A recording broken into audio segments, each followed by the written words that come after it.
TTD డబ్బుల్లో టీటీడీకి డబ్బులు ఏదైతే వస్తాయో డబ్బులు 10% మించి ప్రైవేట్ బ్యాంకుల్లో జమ చేయకూడదు. ఇది రూల్. ప్రైవేట్ బ్యాంకుల్లో టీటీడీ డబ్బులు 10% మించి జమ చేయకూడదు. This is the rule in TTD. Chandrababu హయాంలో కమిషన్లకు కక్కుర్తిపడి చంద్రబాబు నాయుడు ఆదేశాలతో చంద్రబాబు నాయుడు గట్టిగా సిఫార్సు చేయడంతో 1300 కోట్లు ఎస్ బ్యాంక్ లో చంద్రబాబు నాయుడు పెట్టించారు. ఎస్ బ్యాంక్ లో ప్రైవేట్ బ్యాంక్ లో 1300 కోట్లు పెట్టించారు. మన ప్రభుత్వం వచ్చిన తర్వాత మన బోర్డు ఈ నిర్ణయాన్ని రీవిజిట్ చేసి ఎస్ బ్యాంక్ నుంచి ఆ డబ్బులు విత్డ్రా చేసి నేషనలైజ్డ్ బ్యాంక్ లో ఆ డబ్బులు పెట్టింది. పెట్టిన 3 నెలలకు ఎస్ బ్యాంక్ కొలాప్స్ అయింది.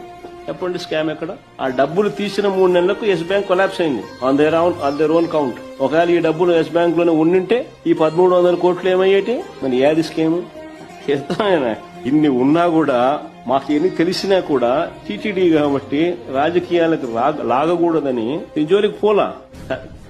సరిదిద్దినాం, ప్రాబ్లమ్ సాల్వ్ చేసినాం, సరిదిద్దినాము, ఆ తప్పు జరగకుండా చేసినాం గానీ రాజకీయాలు చేయలే. ఎందుకంటే మన దేవుణ్ణి మనం అబాస్పాలు చేసినట్టు అవుతుంది అనే ఉద్దేశంతో చేయలే.